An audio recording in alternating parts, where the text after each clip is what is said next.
Colonel Rob Maness has a lifelong record of providing dedicated service to this nation. Having worked his way up from the enlisted ranks to full colonel, he served our country for more than 32 years. He has served as a bomber squadron commander, bomb disposal technician, Joint Chiefs of Staff Operations Officer, assisted the National Security Team with the campaign plan for the global war on terrorism. He authored the first theater nuclear war plan and served as the Vice Commander of America's largest airborne intelligence wing. Colonel Rob Maness is a true American hero.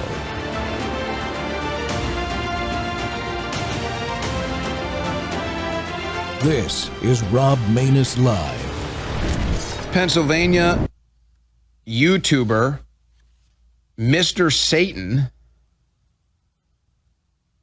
charged with making threats to assassinate Trump. Wow, with a name like that. Charlie Kirk reporting a Butler, Pennsylvania man has been taken into custody by the FBI for making threats to assassinate President Trump. Yes, the same Butler where President Trump was nearly assassinated during a rally last year. YouTuber who goes by the name of Mr. Satan. Butler resident 32 accused of making threats against Trump, Elon Musk, and ICE agents.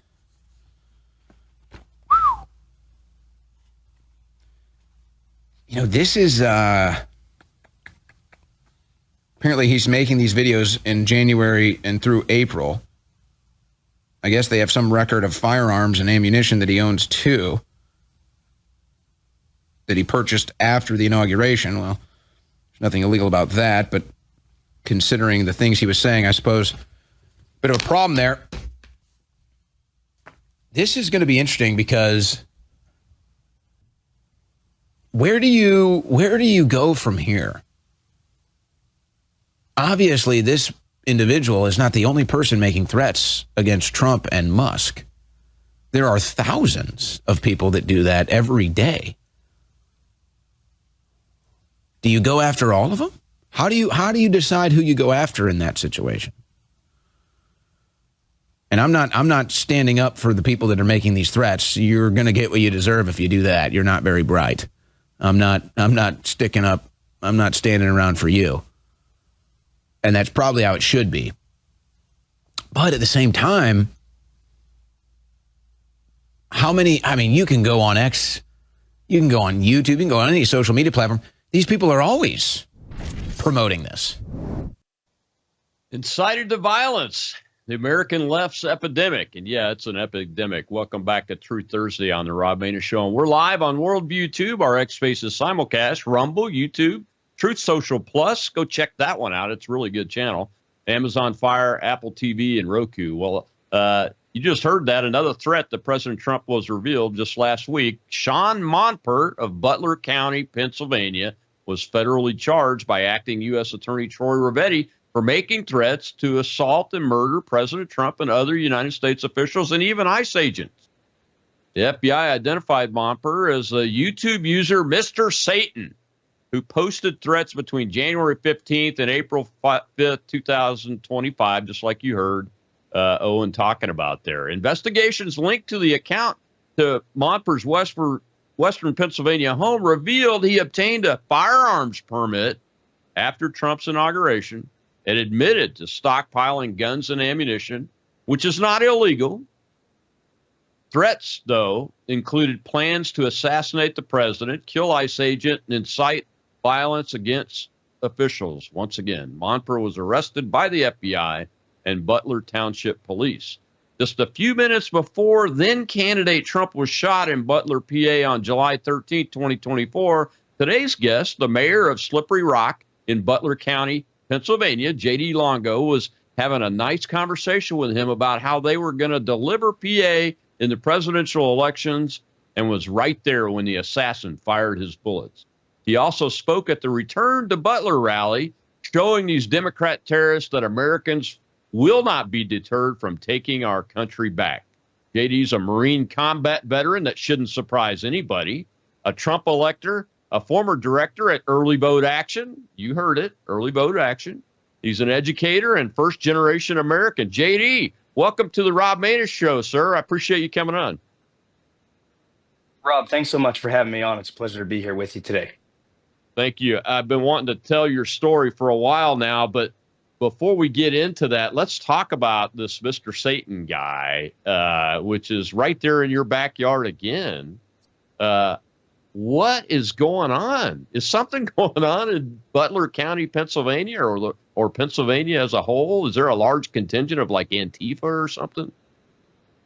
Unfortunately, Rob, well, first, let me say this. I'm sad that it's under these circumstances that we're chatting today. I do think that there is a problem. In fact, I was just telling some of my friends and colleagues, I think it's not just a problem in Butler County or in Pennsylvania, but that the left has an epidemic of sorts that it needs to address across not just the Commonwealth of Pennsylvania, but across the United States, in that they've gone from this flirtation with violence to what seems to be a justification of it almost. I mean, we look at their celebration of people like Luigi Mangione, who murdered a man in cold blood. We see their tolerance of allowing people like these maniacs who have not just threatened to do violence against the president, but have time and again participated in some less than favorable circumstances. We're talking about Summer of Love riots and protests, all sorts of BLM and Free Palestine movement type of activities. And these folks have been poisoned, in my opinion, by leftist politicians and mainstream media personalities on the left side of the aisle who have celebrated this idea that it is okay to dehumanize those of us on the right side of the aisle, conservative voters, Trump Republicans, just anybody who does not prescribe to their twisted worldview. And we need to find an answer quick, Rob. Yeah, we do. I mean, even some Republicans or people that used to call themselves Republicans have been infected by this epidemic. You know, I saw Kinzinger, who I'm ashamed to say was a retired Air Force officer too, little crying Adam Kinzinger, the former congressman, who was on the January 6th Select Committee about insurrection. Right, yesterday he's on video, JD, inciting insurrection, telling people it's time to go to war. Yeah, of course. And, this is in lockstep with everything that the left has done to us over not just the last year, but over the last 8 years since they ousted President Trump and our MAGA movement, because they knew that we were on track to give this country back to its people and right the wrongs of all of the past decades of mismanagement.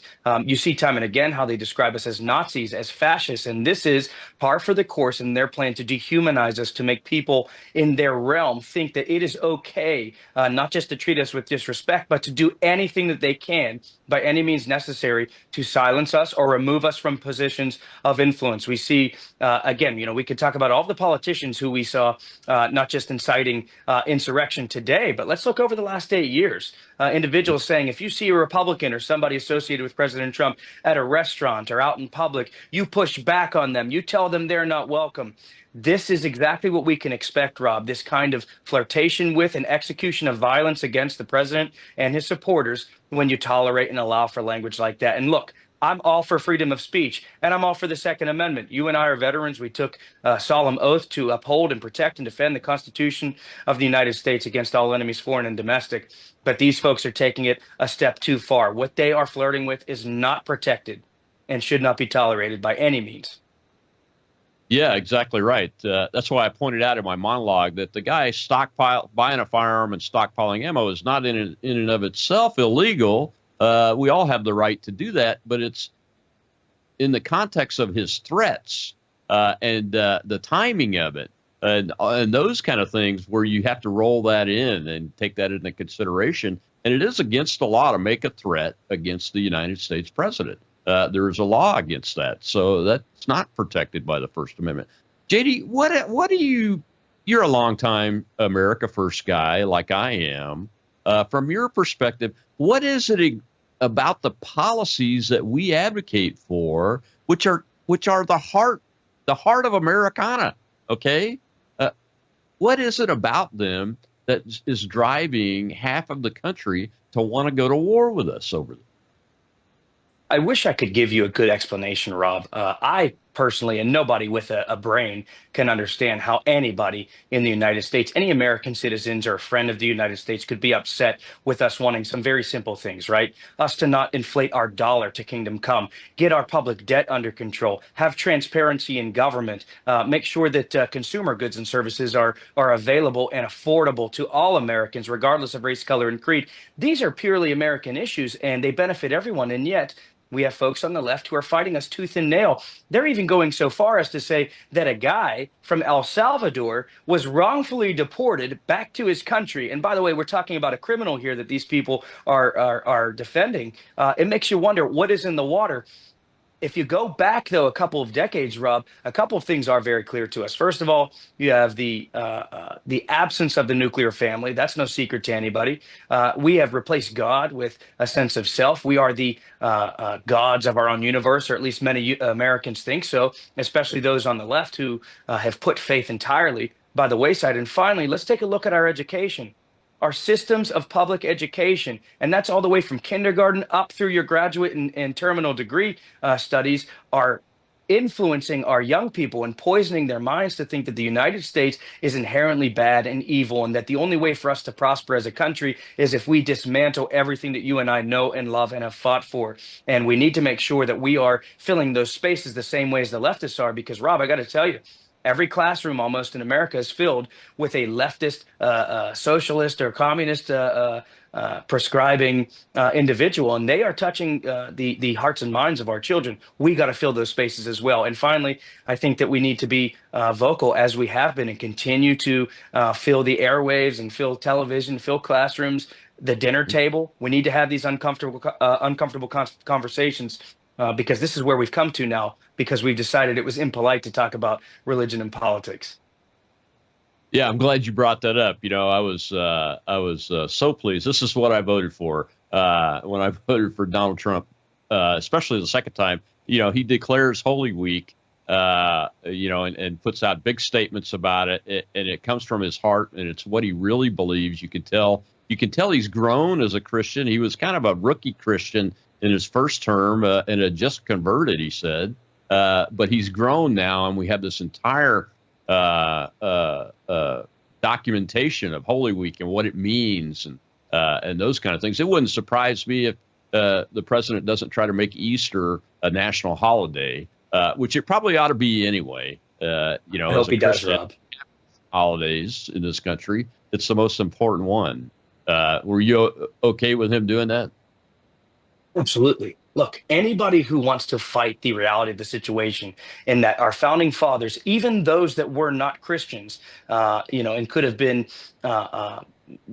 even loosely affiliated with the religion, all agreed. If you look at their writings, they were very good in giving us the tools to know exactly what they thought and felt about Christianity. All of them agreed, even those who were deists, that the teachings of Jesus Christ were the best, and that only on the precepts of the Judeo-Christian tradition could a country like the United States be built and then prosper later on. And so I hope that the president will give some credence to that. And furthermore, I want to take it a step further. You said that he's a changed man. I have to tell you, the difference between my conversations with him before July 13th and after made that very clear to me. And look, the president was always kind and gracious and soft-spoken, but you could see that God touched him in a way that day. And I think that he realized, and we all realized, two things. One, that he is the leader that he says he is and that we believe him to be, that we need right now. And two, that God has a plan for him and for our nation. Yeah. God definitely saved him because he's got a plan for all of us. Thankfully, it appears to be a good plan. And like you, I've only spoken to him 3 times, 2 before and once after the assassination attempt. But I could tell, too, in just a very brief, less than a minute conversation I had with him, that he's much more focused and he is very grateful and determined to use this time that he was given by God to do the right thing by Americans. Well, we got to take a break. When we come back, I want to get your take on whether these are domestic terrorists or not, and how we ought to be approaching them And then after that, I want to get your experience, discuss your experience on the stage there and with the president and Butler on July 13th, and then in the return rally too, as we go into the show. We'll be right back with the mayor of Slippery Rock, Pennsylvania, from Butler County, J.D. Longo.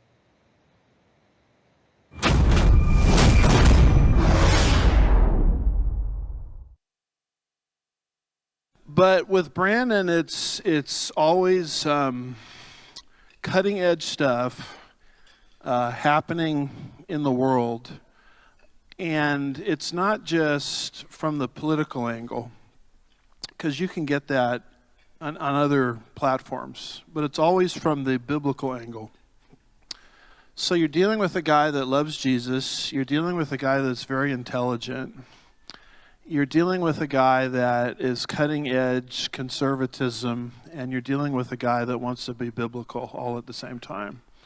And so for that reason alone, I hope many, many people will not just lift up his ministry in prayer, but will also financially get behind it, because from the angle I'm trying to describe, he really is the only game in town.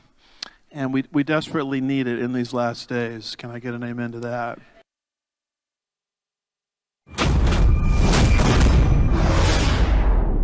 They're celebrating Luigi Mangione. Who? They're celebrating Carmelo Anthony, the kid that stabbed the guy to death at a track meet. They're celebrating him. He's raised like $500,000 for his legal defense. Which I say, fine. Everybody gets the right to legal defense in a trial. But let's not confuse the situation. The day they find out Luigi Mangione is innocent is the day they are no longer interested in him. They only like him because he's a killer.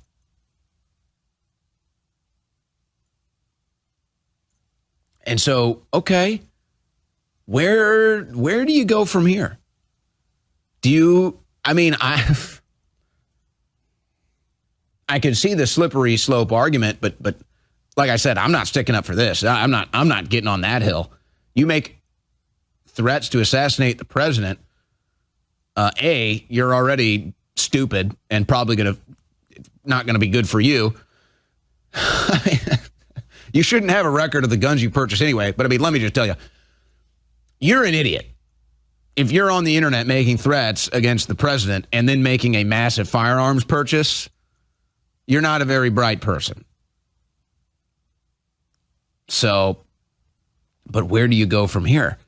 Do you make thousands of arrests against people threatening to assassinate President Trump? I would actually, I would support that. I would support that, because this is how it needs to be treated. We're dealing with a domestic terror group called the Democrat Party. We all know it. So yeah, let's treat them as such. Welcome back to the Rob Maness Show. It's Truth Thursday, and my guest is the mayor of Slippery Rock, Pennsylvania, J.D. Longo, and that's Owen Schroer again. J.D., you probably noticed I've used two clips from Owen on Alex Jones' channel, because there's very little video coverage of what's going on here. Very little. And usually I try to pull a clip from a local TV station, but you couldn't find one. And what do you think about what he said there? The Democrat Party is a domestic terror organization. Is that going too far? Well, look, Rob, as much as it pains me, I have to admit that I do have friends and family who are members of the Democrat Party. I come from an old Catholic Italian family. Many of those individuals worked in the mills. And so, of course, they were Union Democrats. They had the Pope and JFK pictures on the wall, right? But they were conservative Americans who loved their country, who fought for this country in the Second World War, in Korea and Vietnam, and so on. So what we've seen is that the modern day Democrat Party, or at least its leaders, have definitely stolen away what I would say was the normal Democrat Party from people like my family and friends who belong to it, and have made a perversion, right? An empty shell, a disgusting shell of its former self. Will I go so far as to say that the Democrat Party, or that all Democrats are domestic terrorists? No, of course not. Now, will I say that like the flirtation with violence, that the left has an epidemic in its midst of hatred. And I'll even take it a step further than hatred, Rob. Let's call it despising of the United States. The platform of the Democrat Party today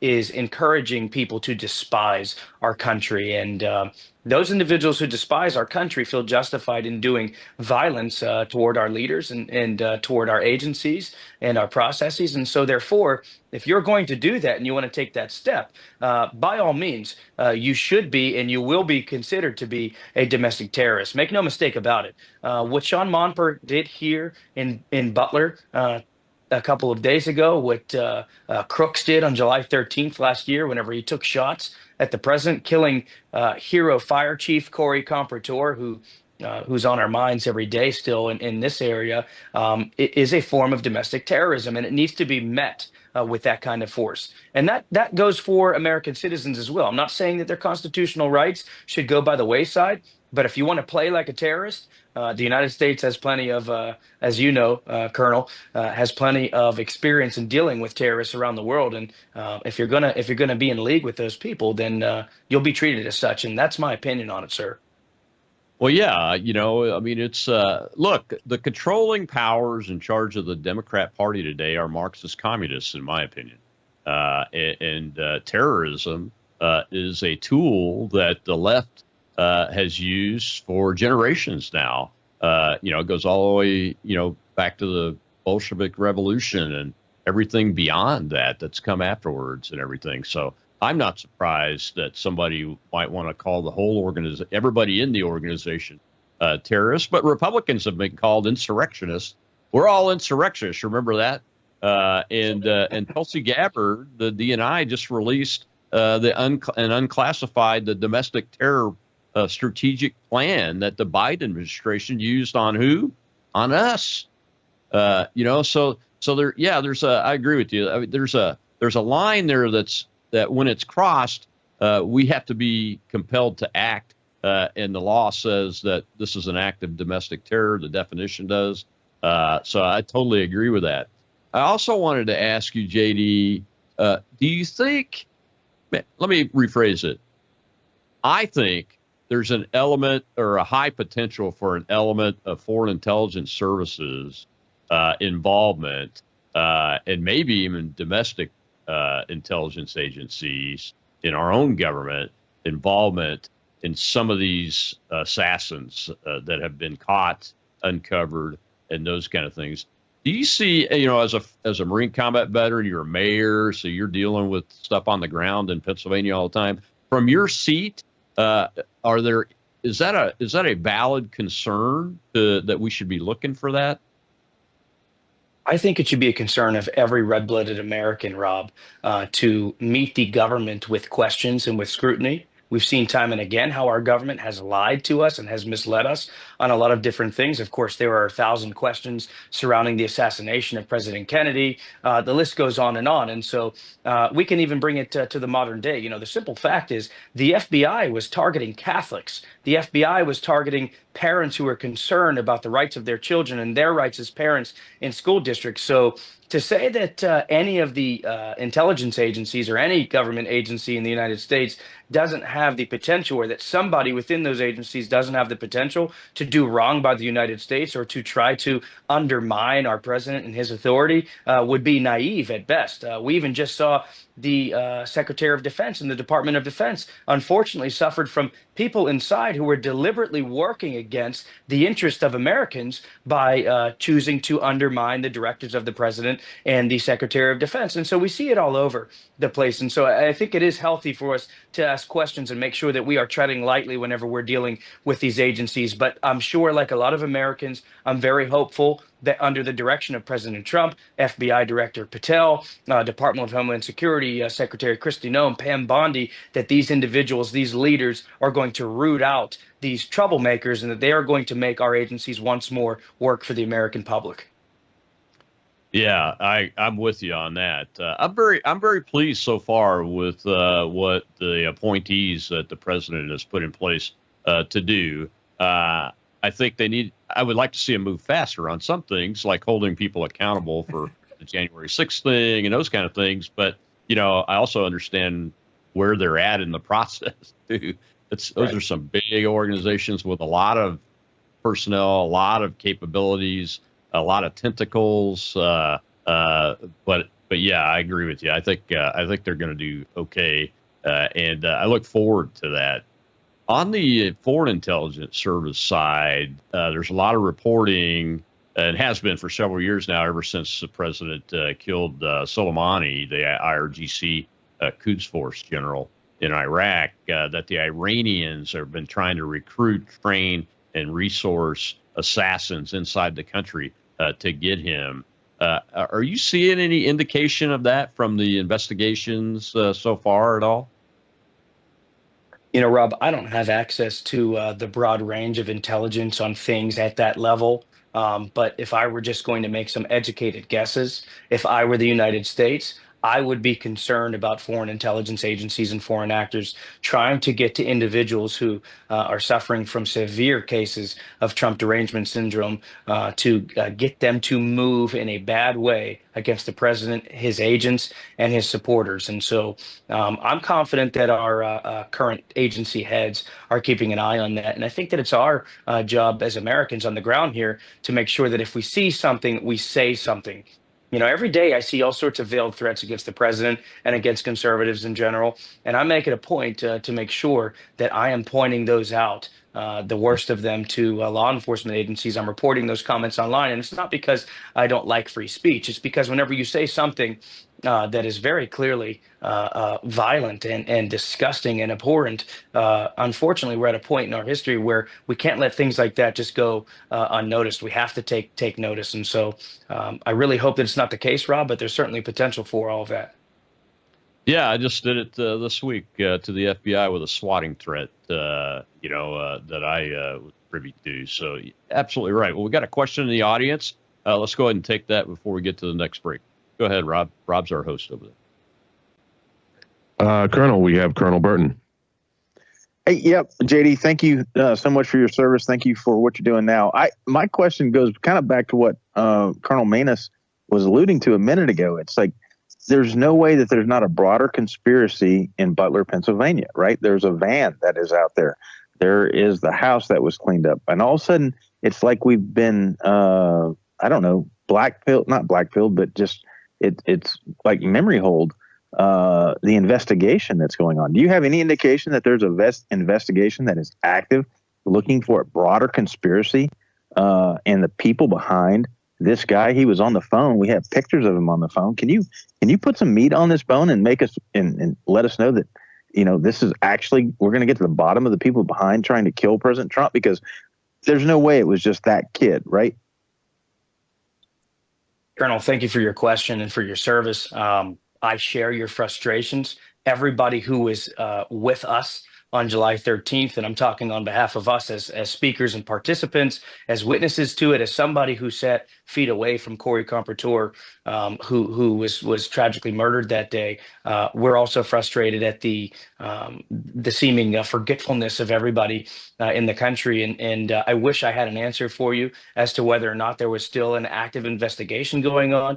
Now, I will say this. I don't think that in any way our president or his allies and his agents that he has personally appointed to positions of authority would ever try to mislead us or hide the truth from us. So I do hope that sometime in the very near future that we will finally get to see what the truth of the matter is. But keep something in mind too, and this is something I tell myself to try to make myself feel a little bit better about the lack of information that we have on all of this.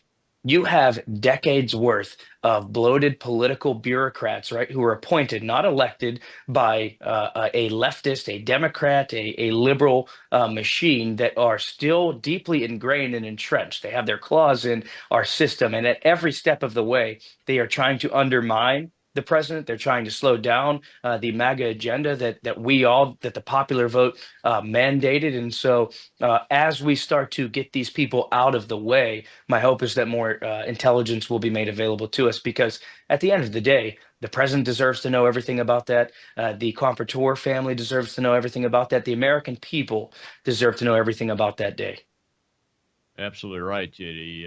And in the next segment, next two segments, we'll talk more about July 13th, and then the follow-on rally. I want to get your thoughts from your perspective on the day, how you were feeling, what you saw and heard around you, and we'll hear from one of the people that was there on the incoming clip right after the break. We'll be right back with Mayor J.D. Longo of Slippery Rock, Pennsylvania, out of Butler County.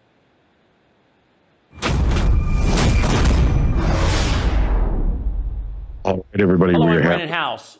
Is the government tracking you? Do they have access to all your data?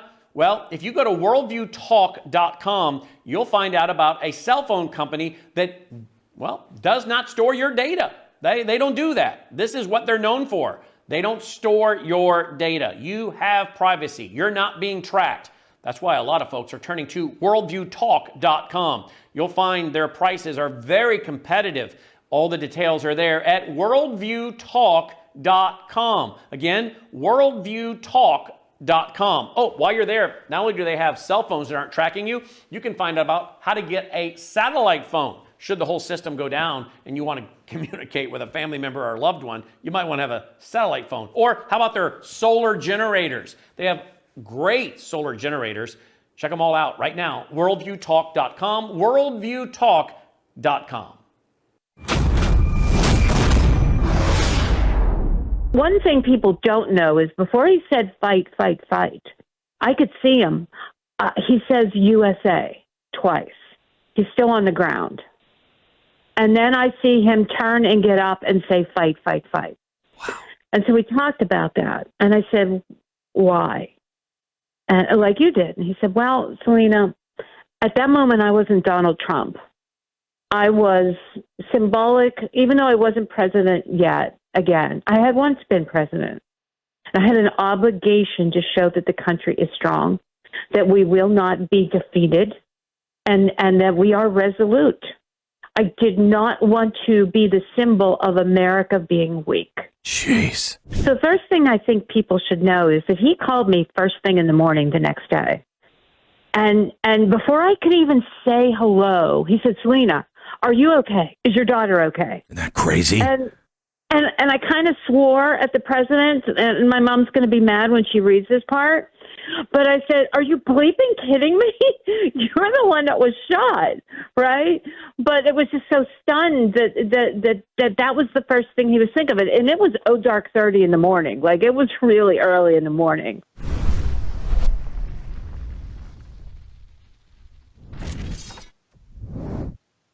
Welcome back to the Rob Maness Show. It's Truth Thursday, and my guest today is one of the men and women that was there at the scene of July 13th, 2024, when Donald Trump was shot. J.D. Longo is the mayor of Slippery Rock, Pennsylvania. J.D., I'll tell you, as somebody that's been in combat before, you know that nobody knows truly how they'll react when this happens to you. And the president reacted the way I expect a seasoned combat veteran to react. And he's never been in combat, which tells you that he has a constitution in his soul, I think, that drove him to stand up and say, fight, fight, fight for the country. Your thoughts on that, and tell us about your day that day, if you can do it. I understand it's difficult. I was at the Pentagon on 9/11, so these things are hard, but I just wanted to give you a chance to talk about that. Thank you, sir. Let me start with this. First of all, listening to Selena Zito, who's a good friend of mine and who was right in front of me during the rally in the buffer. In fact, I got some great pictures of her and her family that were in the buffer there. Just minutes before the shots rang out. It gives me chills. It's something that I think about every day. It's still very fresh on the minds of everyone in our community. And as a combat veteran, as a Marine who endured that, to have my family and my closest friends there with me at my invitation, I might add, to endure that, and to hear my little sisters 10 years younger than me say after the fact in tears, this must be what you felt like, after you came home from Afghanistan. It still, hits me in the heart. But the day was like any other Trump rally at the beginning that you would think of. If you've been to a Trump rally, you're familiar with the excitement, the camaraderie, the hope, the inspiration. It's such a beautiful day. Now that day, it was over 90 degrees. It was sweltering hot, but all of us were there with excitement, ready to hear a message of hope from the president in the midst of the debacle and the nightmare that was the Biden-Harris administration. I was honored to be asked to open up the rally that day. I had opened up the Butler rally for the president in 2020. At the time, that was Halloween in 2020. At the time, it was one of his largest rallies ever, 60,000 people in Butler. So whenever I spoke at that one, I thought, I'll never have this opportunity again. To my surprise, I had the honor to do it once more on July 13th. After I spoke, led the rally in the Pledge of Allegiance, which I absolutely love. It's my highest honor. I got to go back and have a few words with the president. And we spoke for a few minutes about what the situation was on the ground, what the energy was like. He asked me how I thought we were doing in Pennsylvania. I said, Mr. President, we're going to deliver Pennsylvania for you. Butler County is working hard for you, sir. And he smiled. We shook hands. We had our picture, and I was on my way out. Fast forward a few minutes later. So we're talking 15 to 20 minutes later. The president's coming out to his podium. And to paint a picture for you and for the audience, if you were the president standing at your podium and you looked to your right shoulder, to your 3 o'clock, you would have seen me and my wife and all manner of the other speakers and participants, members of public office that day sitting right there. Selena was directly in front of his podium with her family. Her daughter and son-in-law were in the buffer. We heard the shots. Now, I've heard gunshots before, sir, but my brain would not allow me to think that that was even a possibility. Truth be told, I thought it had to have been a firework, a firecracker, what have you, because the sound of those shots was very muffled. It almost sounded like, and people say, you sound ridiculous. You were a Marine. Look, it sounded like a 22. I talked to everybody that was there that day. It sounded like a firecracker, and then I said, okay, it's small caliber.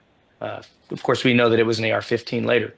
But again, nobody really thought that that was even possible. We're at a Trump rally. The former president and soon to be next president of the United States is on this stage. No way that this could be happening. My mind went to, Colonel, and you might remember this, when Ronald Reagan was giving a speech after he was nearly assassinated, a balloon popped in the venue that he was speaking at, and he said, "Missed me." I really thought that it was going to be one of those gag moments, those funny moments. Of course, it was not. I noticed very quickly behind me, about 15 feet to my 6 o'clock, the people that were seated around Corey Comprator were screaming. But what they were screaming, Colonel, was, "He's here, he's here." Many of us thought that they were saying, "The shooter is here inside of the venue with us."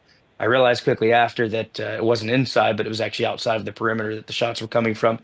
All I could do was lay down on top of my wife, who was pregnant at the time, 10 weeks, 9.5 weeks. And I hate to say that I wasn't fearful for my own safety, but I was fearful for the safety of my sister, my wife, my pregnant wife, my mother-in-law, my mother, father-in-law, and all of those around me. But I watched the president. I watched what Selena is talking about. I could hear what he was saying. I could see what he was doing. I saw his face. I would look up to make sure he was okay. In fact, for one split second, I thought, why isn't anybody on top of this guy? We need to protect him. And then my next thought was, if anybody goes near him, they're going to have a bad day. Right. So I watched what Selena is describing. And all I can tell you is that despite the horror and the nightmare of that tragedy, President Trump stood up and he showed us in that moment what a fearless leader that he is, and that he could be, and that he will be for us in the future. And he inspired all of us to action. And I don't mean to say to do anything in particular, but to not be fearful, to be resolved, to be loud and vocal about what we know to be true and right in this race. And by the will of God and the people, it paid off, because now we have a strong leader once more again in President Trump. Yeah, absolutely. Thank you so much for telling that story, JD. I had the opportunity, and I think you were there too, but we didn't meet at the RNC convention to watch the president honor Mr. Compatore and their family. And he's done it many times. It's as if he can't forget it. And I can't blame him, but I think it really reveals his heart, how he speaks with them and about them, doesn't it? It certainly does, and I can tell you right now because I speak with Helen Compertour um, uh, pretty often, and the kids are in contact with Rico Elmore. You might remember that name, Selena Zito. I know that the president is in conversations with them and in communication with them, keeping up with them to make sure that they're okay. He's in conversation with a lot of us in Butler County, and he makes sure that he knows that he has not forgotten us, and we are going to do our part to make sure that nobody forgets what happened that day and everybody remembers what he nearly the life that he nearly gave us that day and the life that was lost in Corey Compertour. In fact, we're having an event. A couple of events this year to honor Corey Compertour. First is on the 30th of this month. Selena Zito is joining Rico Elmore and I at Slippery Rock University at my alma mater here in my town that I have the honor of serving as mayor for to talk about our experiences that day.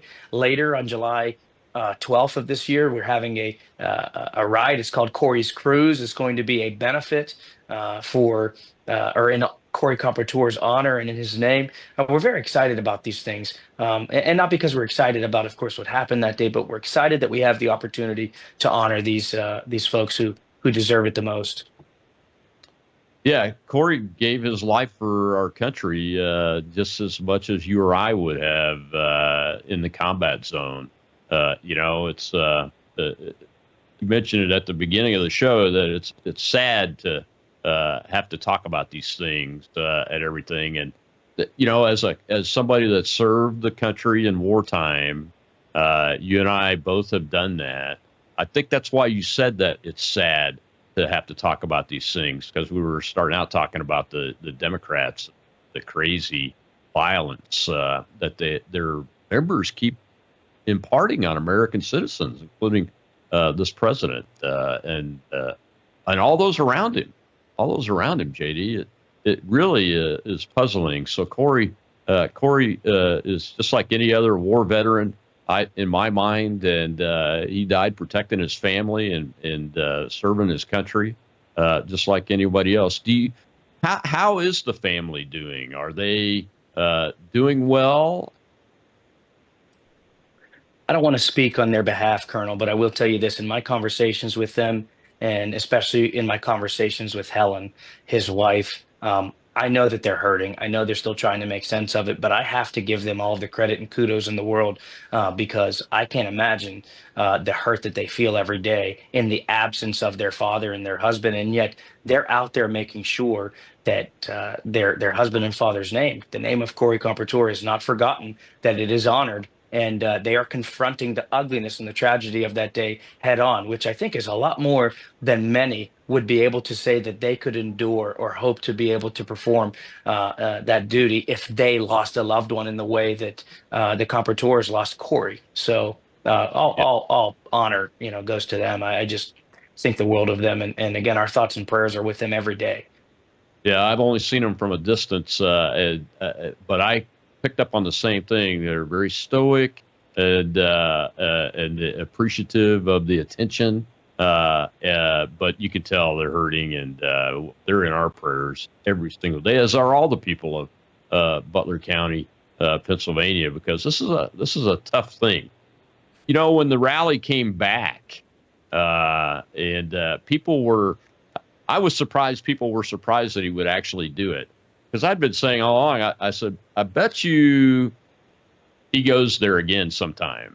I didn't know it was going to be a rally before the election, though. Well, you were involved in that one again, too. You got invited to. Tell us about that real quick before we go to this last break.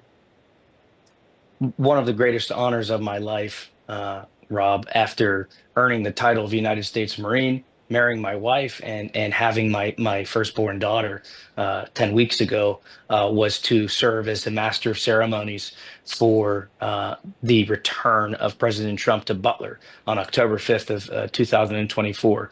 And what an honor it was. It was unlike any other Trump rally in that it wasn't the typical Trump rally where we could expect all of the just the fun-loving and kind-hearted nature of it all, the presentation that the president, of course, is famous for giving at these rallies. No, this was different. This was a means of healing for our community and for our country. It was a means of us coming together in solidarity and in unity to show the world that we were resolved to continue with this mission. And finally, it was a matter of honoring Corey Compertor and his memory and his family and what they had given up for us in practicing freely their First Amendment rights to free speech and to hear the free speech of President Trump. What a day it was. I got to introduce many of the individuals who were instrumental that day in offering first aid and assistance to not just the president, but to members of the crowd. And I was humbled to be involved in that. But let me tell you, despite the solemnity of that occasion, we all left feeling more energized and supercharged and disciplined and ready to go than ever before. I knew on July 14th that he was going to come back. I just didn't know when. Yeah. Seeing him there that day, again, it just made me realize, again, made us all realize who he is as a leader and that he wasn't fearful to come back. And more than that, Rob, it was his nod to us here in Butler County that he wasn't going to forget about us or let us go by the wayside. He was in it for the long run with us. We share a special bond with the president. We did back in 2020 and 2016, but now more than ever, Butler County and President Trump are in lockstep and hand together. Yep, exactly right. You know, the day before that, I was in Fayetteville, North Carolina, on the stage with him at the Veterans Town Hall that he did outside of Fort Bragg. I don't call it that other name. And I'm glad that he's gotten it renamed like he promised he would do. I don't care who it's named after, but it is back to Fort Bragg. But you could tell that he was looking forward to it. He made some comments about that to us, and that it was a big deal to him and very, very important. Well, we got to take one more break. When we come back, we'll see a little clip that I want to get your take on this because I've seen it a couple of times. It's about a CNN issue and the July 13th rally. We'll be right back with Mayor J.D. Longo of Slippery Rock, Pennsylvania.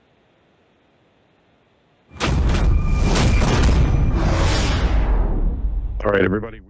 Hello, I'm Brandon House. Would you like to gain access to over 20 years of my radio shows, TV shows, my books? I've written 15 books, and most of those books are ebooks now. And we have conference DVDs, conferences where we filmed our conferences at the Ozarks, literally starting 20 years ago. It's all available in our archived vault. All you have to do is go to worldviewtube.com/vault, worldviewtube.com/vault, and for a reasonable monthly fee, you gain access to over 20 years of Christian worldview programming, news, information, books, documentaries, and a powerful search engine. And folks, it's a great way not only to educate yourself, equip yourself, but it's a big way that you can help fund our continuation as a broadcast network. Please check it out. worldviewtube.com/vault, worldviewtube.com/vault, and help us continue pushing out a Christian worldview.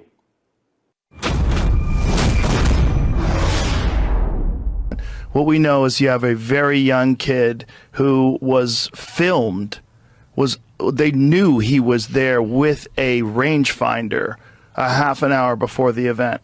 You also know that CNN streamed it live, which I do not believe they did for any other rally, and certainly not for a rally that's in the middle of nowhere in Pennsylvania.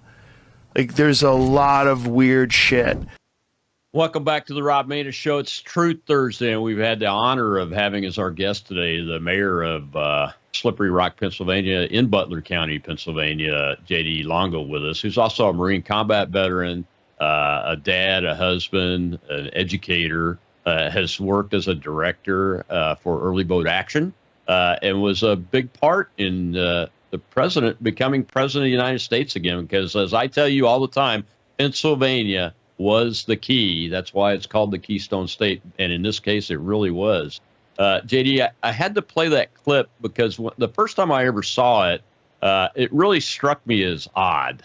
And a lot of things about the assassination attempt that we found out have struck me as, wow, it's really odd. I don't believe in conspiracy theorists. I'm on the same page as Steve Bannon. I don't believe in coincidences either. You're there on the ground. You've seen the law enforcement activities and those kind of things. Are these, these little odd things, are they being documented and looked into? We really haven't seen or heard a whole lot about the final law enforcement part of the investigation. Are you concerned at all that we haven't? It's just kind of strange. I think well, first of all, it's a great question. And I think that there are two pieces, or two answers rather, to this question. The first thing is that I don't believe that the Biden-Harris administration was taking things seriously whenever this happened. I think that there was definitely a deliberate attempt to try to push it down. And when I say push it down, I mean, I don't think that they were giving all the time and resources that it deserved. Right. So my hope again is, and keep in mind, the president is just barely 100 days into his office. And so therefore, I'm sure that the Trump Vance administration and their agents and appointees are doing their very best to uncover it. Now, what I will say, the other part of this equation, Rob, is that we have some remarkable citizen journalists and individuals like you who are on the radio waves and on X Spaces, on Facebook Live, you name it, many of whom were there that day, who got some great pictures and got some great footage and who are asking the tough questions and are keeping these things fresh on the minds of Americans so that our government and its agents will never be able to forget that one, it happened, and that two, we are all still expecting to hear answers. And so while I wish that I could tell you that there were certain things that were being investigated right now and that we were looking into, I can't tell you if that's happening, but again, I trust the president entirely. What he showed me and displayed to us all on July 13th, in that he is the leader that we believe him to be, makes me get a warm and fuzzy whenever I think that he's going to do right by the people and making sure that they have all of the information that they deserve to know. Yeah, all you have to do is look at his appointment of who the head of the Secret Service is now. I share your concern that, I'd done Secret Service work as an enlisted EOD man back in the 80s and early 90s, and resources that were being allocated to the Trump campaign on July 13th weren't anything like what I remember when I started hearing about it and everything. Could you see a difference on the return rally on October 5th? I definitely could. Now, let me tell you, there were two pieces to this. Inside of the venue, the law enforcement agents, that were on the ground there did a great job, right? I'm talking about from the gate, whenever they wand you in and you go through the metal detectors, to the individuals who were actually there, the Secret Service agents who were there in the buffer around the stage. But I did notice that there was a much smaller presence this time than I could remember from the 2020 Butler rally that I participated in, where there were sniper teams that you could see on every hangar around us. I didn't see a rooftop that wasn't covered by somebody. And there seemed to be a lot smaller of a presence in the immediate surrounding outside of the venue. I wish that I could speak a little bit further to that, but you have to remember too, Rob, that I was not just inside the venue, but I spent a considerable amount of time backstage and behind the stage preparing to offer my remarks and give my speech, and then of course to meet with the president. And so therefore, I didn't get to get a good look on all of the outside. But during the aftermath, whenever I was thinking about it and I was reflecting on those things and looking at pictures, I did realize, that there weren't nearly as many agents around that I would have liked to have seen. And I sometimes I think that it was deliberate. I heard that Joe Biden's wife was coming to Pittsburgh on that very same day. Why would they have scheduled that on that same day, knowing full well that the president was going to be here in Butler and would need those resources? Was it on purpose to take some of those resources away and to leave us vulnerable? I'd also be remiss if I didn't tell you that we have a Democrat county commissioner here in Butler County. His name is Kevin Boozle, who fought with our other county commissioners and pressured our sheriff in that he wanted the Trump campaign to sign an agreement to pay for the aid that would otherwise be commonplace mutual aid or mutual service law enforcement or security aid that you would give in this instance. And And he was fighting tooth and nail for that. And so you do have actors at all levels, including here in the county, apparently, who weren't that interested in having a safe event for all of us and for the president. And that was obvious. So am I a conspiracy theorist? No. But did everything line up perfectly that day to make it so that the president and his rally goers would be in harm's way? Yes, they did. And I'm really not one for thinking that coincidences happen so easily. Yeah, I share your viewpoint there, JD. Well, let's just shift away from the assassination attempts for a second here before we get to the end of the show. And we finally got to meet at a strategy meeting for a group called Citizens Alliance, and your work and their work and everybody's work in Pennsylvania is what gave the state the ability to put the president over the top when he won this time. Talk a little bit about the folks there in Pennsylvania that pulled that off, that you worked with, and how you all felt before we get to the end of the show. I'll never forget the night, of course, whenever they called Pennsylvania for President Trump. It was elation. It was, it was enjoying the fruits of our labor. I mean, look, I worked with some great folks, Cliff Maloney, PA Chase. We worked with a lot of folks from Turning Point USA and Turning Point Action. I would be remiss if I didn't mention Scott Pressler and Early Vote Action. And other than that, just these grassroots individuals who were so passionate about this and making sure that we were not going to allow for a repeat of 2020. And they deserve it. They deserve the win. President Trump won this fair and square, but or in lockstep with the people. And that's what was really important about the movement. It was ordinary people like you and I, Rob, that pushed him over the line. It wasn't big lobbyists and it wasn't big money. It was just people hitting the ground hard, shaking hands, and making sure that the American people were aware of what President Trump did for us and what he was going to do for us once more. Yeah, absolutely. As a mayor of a small town, you're obviously in the political arena like I have been. Looking forward, we try to do a lot of put a lot of information about how do we go forward, especially someday President Trump's not going to be on the scene, but we know that we win with him on the ballot more than we win right now with him not on the ballot, and he'll continue to have some impact even after he leaves office. But as we go forward, what's your views on how we build the GOP MAGA winning team for the long term?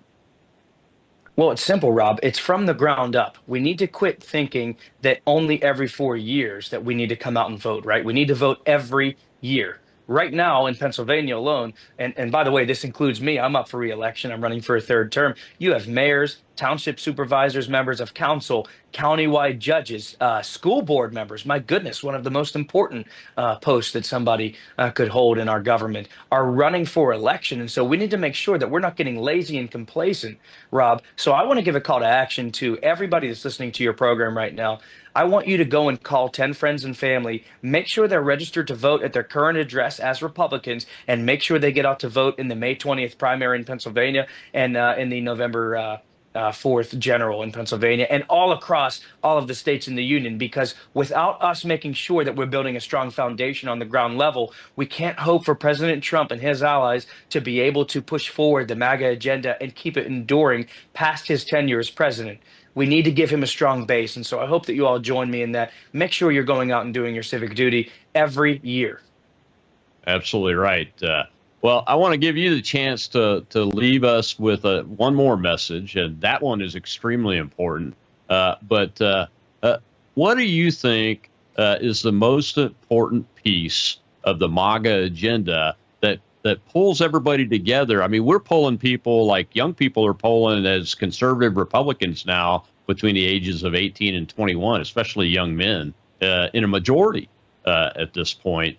So we're pulling people back into this policy arena based on these values of make America great again and the basic core Americanism. What's your view on the best issue and the number one issue that can help us stay glued together on this? Look, MAGA is the big tent movement, right? The Republican Party is the Big Tent party, and it's because of MAGA. And the single most important thing that makes the MAGA movement successful, Rob, is a love of America and a love of being American. The one thing we can all agree upon, no matter if we're black or white or gay or straight, poor or rich, what we know is that we're all Americans. We all bleed red, white, and blue at the end of the day. And that's the thing that pulls us together and allows us to pull our resources and our energy together to push this country in a way that is going to be deserving of the sacrifices that were made by our founding fathers and the many men and women who have served in our uniformed armed forces that make this country great. And I'm sure that if we continue to keep our eyes on that piece and notice that we have common things as Americans and not as members of other categories, we will continue to be successful as a movement and as a country. Well, thank you, sir. Appreciate it. Thank you for your service. Thank you for continuing to serve us, not just in your city, but your entire country. We're all with you. You're in our prayers. We're pulling for everybody there to continue this. And that's right. Americanism, American values. That's the glue that holds us together. JD, I've had your stuff up the whole show, so folks know where to go find you. We appreciate you, brother. Well, Monday is More War Monday, and I'll have Jake Novak from Real America's Voice on with me, and we're talking Iran, Israel, the potential for a wider war in the Middle East, and I'm sure we're going to discuss what's been going on with these personnel changes at the highest levels of the Pentagon that are revolving around those subjects. I'll see you then.